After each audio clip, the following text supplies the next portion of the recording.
welcome to another episode of Battle of the Bits. I'm Rob, and today, in a follow-up from the previous episode, we're going to be looking at the Mega Drive and Master System versions of Sonic the Hedgehog 2. Now, as I'm sure we're all aware, Sonic the Hedgehog was a massive hit on both platforms, the Master System and the Mega Drive, and inevitably there would be a sequel, and that sequel was Sonic 2. Duh. Pretty obvious, but how does Sonic 2 compare to the previous game on each system and each other? Well, without further ado, let's take a look.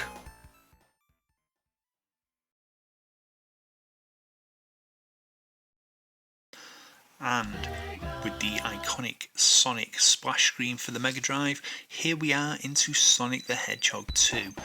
Now, immediately from the title screen, you can see that this game comes on a bigger cartridge, and this has allowed the developers, Sonic Team, to do so much more with the game. The presentation and the graphics are a significant step up from the original Sonic the Hedgehog on the Mega Drive. You know, this is a generational leap in terms of development.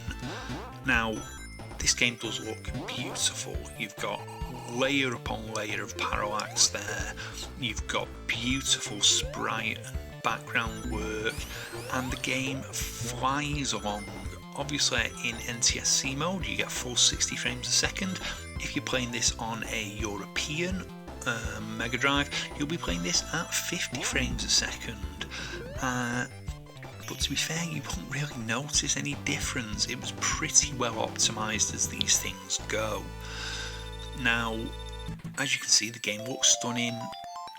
A big change that was made, despite the increase in the size of the cartridge and the upped presentation, was the decision to drop each zone down to just 2 acts. Now, this doesn't have a huge bearing on the gameplay. It just means you don't have a dedicated boss stage now. It just comes at the end of stage 2 on each zone. Sorry, act 2, not stage, act. Now, as you can see here, this refined various mechanics from the original Sonic the Hedgehog. You've got the loops. They added in this new move, the spin dash, which allows you to rocket away at speed. On certain sections, in certain levels, there are destructible elements that you are required to use the spin dash to get through. Previously, you had to take a massive run up and roll into a ball to do that. And they also added things like the Mobius strips there, which add extra elements to some of the levels and give them that little bit more fun.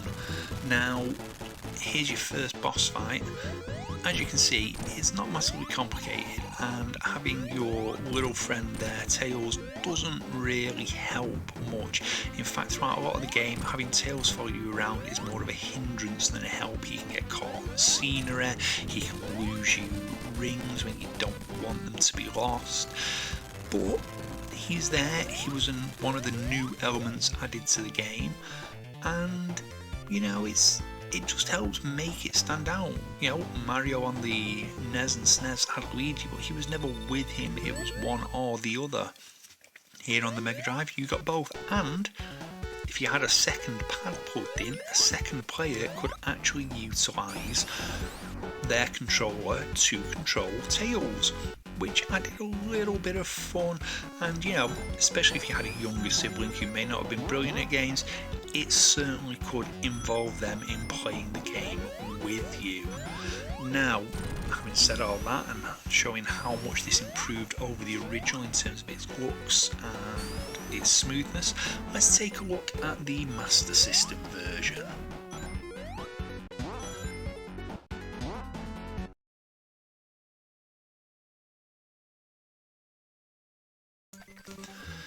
Now again, here on the Master System version, you can see that there is immediately a massive improvement in presentation. We have an animated intro, something that even the Mega Drive version doesn't have. However, this does set apart the biggest difference between the two games in that you're actually trying to rescue Tails in this game. He's not with you. Realistically, the Master System is never going to be able to handle having the 2 players there simultaneously. But, as you can see, the presentation's incredible. Yes, you've lost the map, but you get these nice little splash screens with a little animation. And I have to say, I think Sonic 2 on the Master System looks significantly better than Sonic 1 did, much as it does on the Mega Drive. This is comfortably one of the better looking Master System games. Now, much like the previous Master System version, this game doesn't use the same kind of layouts that the Mega Drive does. It is a slower paced game, simply because the system couldn't handle it as well. It was never going to be able to keep up with that kind of pace. Now, one thing I will say on this is, like in the original, you can have rings bounce around if you lose them when you get hit by an enemy. This was something that wasn't in the original and is here in the Master System version. Now, one thing to note when you do get hit by the enemy and you do see the splash of rings is they're a different sprite to the sprite that you collect. They're clearly a different colour and they're utilised differently, but it is there. That was an improvement. It was something that was missing from the original one, and it just helps increase the sonicness of the game, if you like. Now, there you go, got a little animation behind the Underground Zone logo there, but here we are again, and this is definitely top tier Master System graphics. I don't think anyone can doubt that. It's also top tier Master System sound. The Mega Drive version does sound brilliant. The Master System version as well sounds pretty darn good.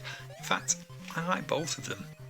Now, how does this compare to the Mega Drive version? I'd say fairly favourably. I mean, again, it's another example of Sega's coders working within the limitations of the machine to produce the best game that they could, and it works really well. I will say this game does have a little bit of notoriety, more so for the Game Gear version than this version, in terms of its difficulty level. It's a notoriously tough game, especially when you get to Act 3 of each stage, because yes, this one retains the 3-act structure, and you take on the bosses. Why? Well, quite simply put, it doesn't give you any rings. You're taking on boss fights, and you get hit, you die. It's that simple. And you're about to see that here as I move on to Act 3 of Underground Zone to take on the boss.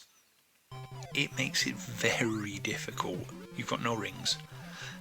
That means it is a one-hit kill. A big difference to the Mega Drive version, but that's how these games were.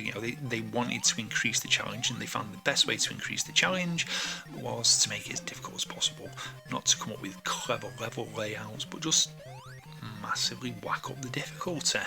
But anyway, enough talking. Let's see and have a bit of a wrap up, shall we, and some thoughts as to which version wins this Battle of the Bits. Now, I'm going to cheat here with which one I think is better, because realistically, I can't choose. I think they're both equally good. Sonic 2 on the Mega Drive is probably the most iconic game for the system for most gamers, and Sonic 2 on the Master System really shows what the system was capable of in the hands of the right coders. So yeah, this Battle of the Bits, it's a draw. They're both excellent games, and they're both well worth playing. So yeah, that's all I have to say on this one. So, as usual, I've been Rob. I'd like to thank you for watching this episode of 1632-bit. If you like what you've seen, don't forget to hit the like button, hit the subscribe button, ring that bell. You can even buy me a Ko-fi if you want. The links are all down below in the description, and I shall see you on the next episode.